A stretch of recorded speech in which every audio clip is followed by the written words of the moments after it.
Hello, everybody, and welcome to Authority Marketing Live. I'm so glad you're here. I am Melanie Hirschhorn, and if you are just joining us for the first time, I will tell you what I do and why I'm here.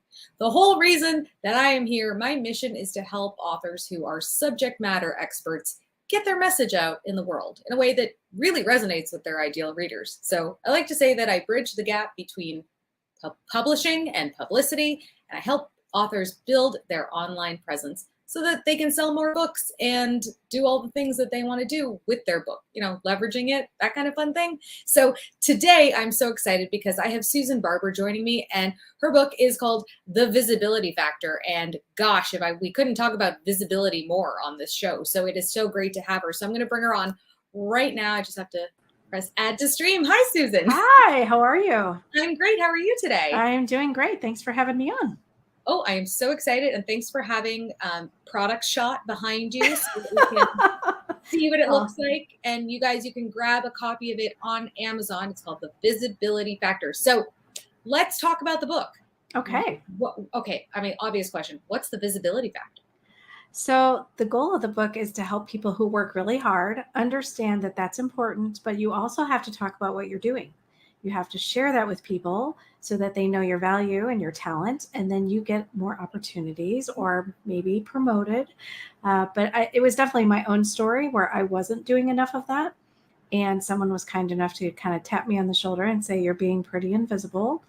You have opportunities. If you want to get promoted, you have to be talking more." And so for me, I just didn't realize I was holding myself back and my team. As the leader, I need to be talking about what they're doing too. Yeah. So this is, a book obviously for people who are in the corporate space, but it sounds like it's translatable to entrepreneurs and others. For sure. Absolutely. Because would you say that, you're not going to get what you want if you don't ask for it? Yes. And I wasn't asking for it at that moment, but I've learned since how to do that.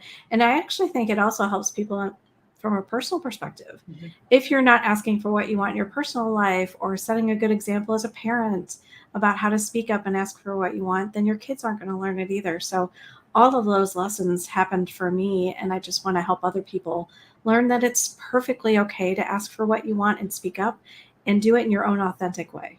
Okay, so what if you want to do it, but you're too afraid?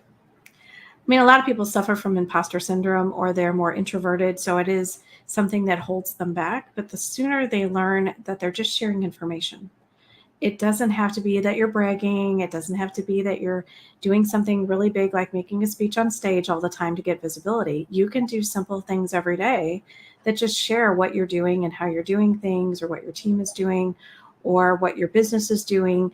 And people are going to start to see that and recognize it. And so the more you can do that and get comfortable with it, the easier it will become. Okay, so give us an example of something that is not bragging, but may feel like it is to somebody who doesn't like to talk about themselves. So imagine you're in your office or you're on a Zoom call with somebody and they say, "So what's going on with you?" Well, actually, I'd love to share what's going on with my team. We are so excited about this project that we're implementing, and we're doing it ahead of budget and ahead of time, and everything is going so well, and my team is getting great kudos from our clients. We're thrilled.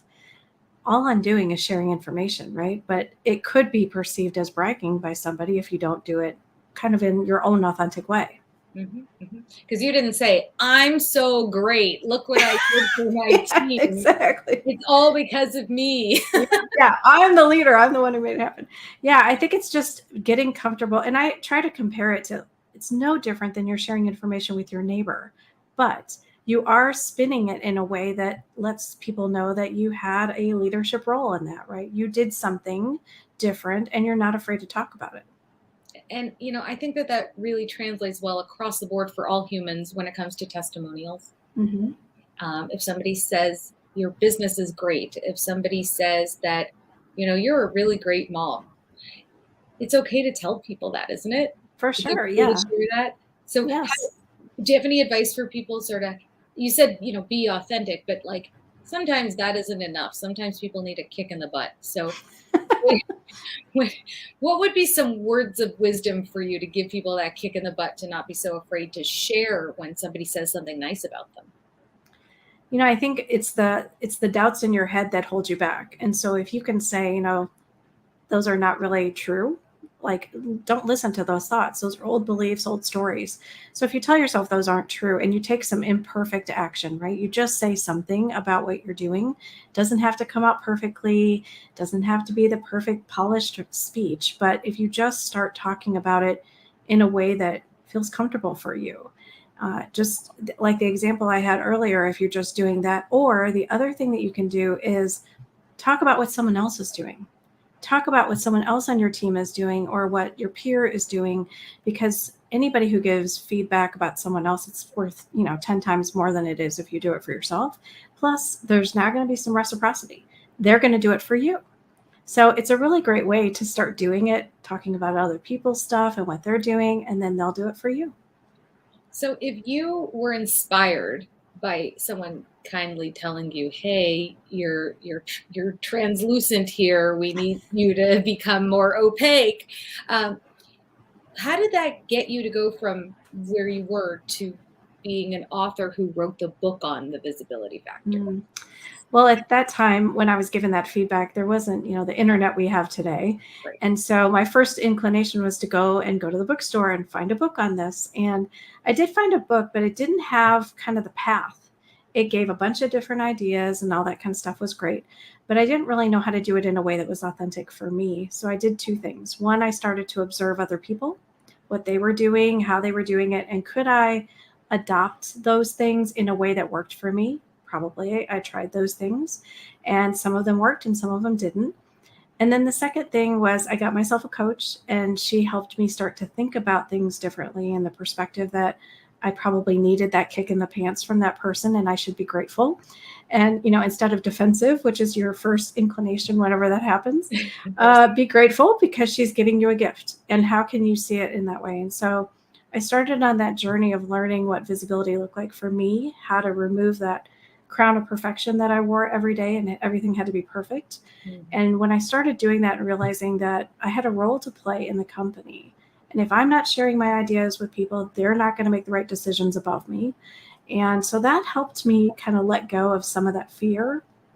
And then I thought about it. And when I left the company and started my own business, I thought I would really like no one else to suffer. Like I kind of suffered through that experience. Yeah. And so I want to write a book to help them figure out how to do it for themselves in an authentic way, and created this 4-step process in the book to help them create their own plan that's unique to them. I have a bunch of different ideas in there for them to pick from, depending on where they are with their level of visibility experience. And they can start doing stuff today. And that's what people want. So you're Mm-hmm. giving them what they want. So Right. let me ask you, how have you been able to leverage this book for other things? So I've definitely been speaking on a lot of podcasts and shows like yours, and doing a lot of speaking events. So a lot of employee resource groups at companies are benefiting from it, and also a lot of companies, especially I think women, struggle with this a little bit more than men sometimes, but it actually happens for everybody. A lot of people suffer from imposter syndrome and don't talk about it. And so I think just helping people normalize the conversation and realize that everybody can move forward and get past this. I've definitely, I started my own podcast myself, also called The Visibility Factor. So that was something else I wanted to do. And now kind of next steps are try to get this book in front of as many people as possible.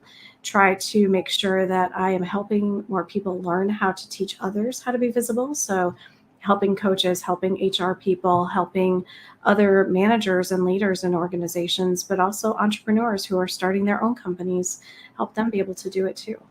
What a beautiful mission. I love it. I saw a meme on Facebook the other day that really resonated with me, and I think you've probably seen this. It said something like, um, there's no one more confident than a man who doesn't actually know what he's doing, and there's no one less confident than an overqualified woman. Oh, interesting. Yeah, love that. That's so true, right? And it just I read it again, and then I read it a third time, and so it just that really hit home with me. And I think that you're right, there are men too who suffer from imposter Mhm. syndrome, but it's certainly society wouldn't allow them to speak of that. Yeah, and a lot of research that had been done originally was all focused on women. And they realized after that, I don't know how many years after that, but they started to actually do surveys of men and realized, oh, maybe we should have expanded that survey to include more people, because it does happen. Tom Hanks is an example. He's been quoted on podcasts saying, I'm an imposter. Maya Angelou spoke many times about feeling like an imposter, even though, they both won awards, wrote books, all these great things. And you would never think of them as an imposter in any way. Of course. So I love that really levels the playing field. For sure. Yeah. Okay. So how can we get a copy of the Visibility Factor?